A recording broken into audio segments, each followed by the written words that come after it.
How's the Milwaukee Bucks 25-26 season going to go? Well, we don't know yet, but we can try to predict it. Hi, welcome to All About the Bucks, where today I'm going to try to guess the future.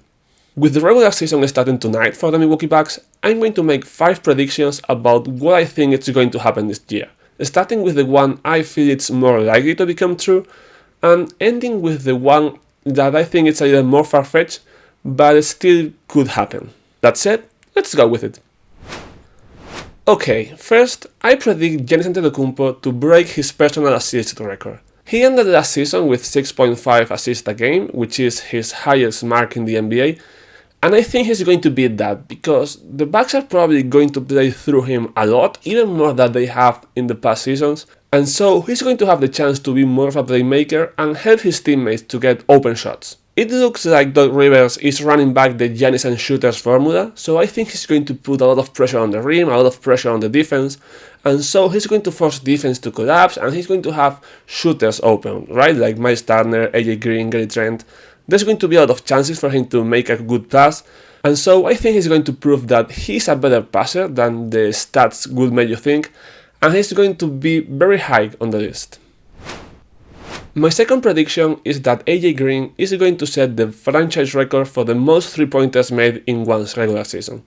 This record is currently held by Ray Allen, who hit 229 threes in 2002, but I think AJ has a very good shot to beat it. AJ is an outstanding shooter, we already know that, and he ended last season with 155 threes, despite the fact that he wasn't always like one of the most prominent rotation players on the team, and he wasn't always shooting all that much. But I think those two things are about to change this season.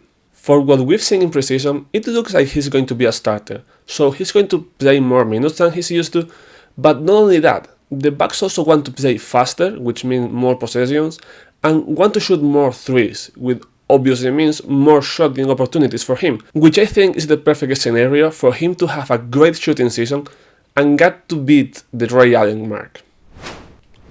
Next, I predict the Bucks to end as the 4th seed in the Eastern Conference.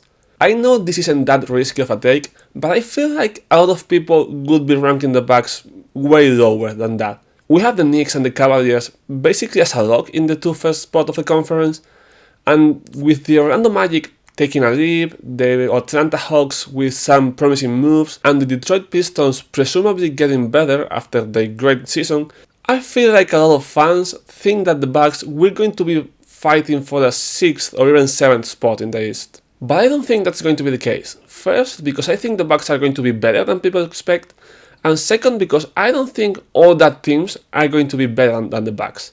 For example, what the Hawks did in the summer doesn't really move me all that much.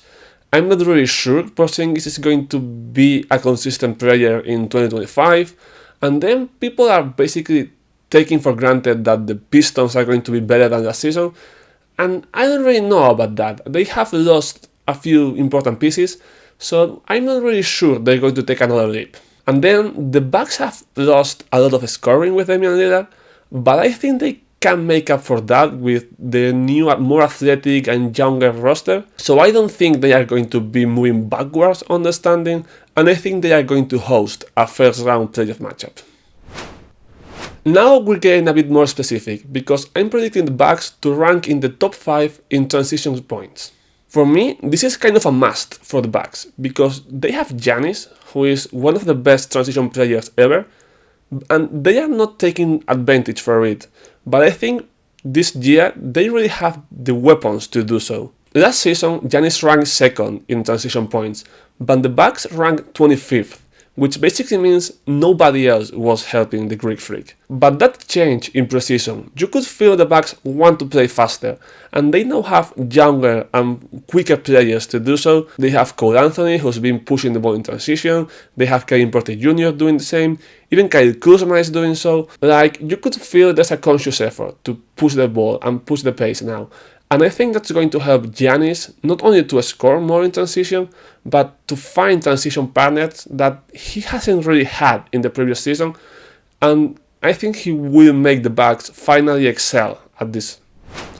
And last, let's talk about Pete Nance, who I'm predicting is going to do the same thing as Ryan Rollins did last season and despite starting with a two-way contract, is going to end the season with a regular roster spot. First reason for that is because he's good. He's even better than I thought he would be. I thought he was just a tall guy who could shoot, but that's not the case. He feels comfortable playing outside of the paint, not only because of his shooting, but because of his passing. He's good at making handoffs, he can move, and that can make him a surprisingly versatile offensive player despite his main weapon still being his shooting.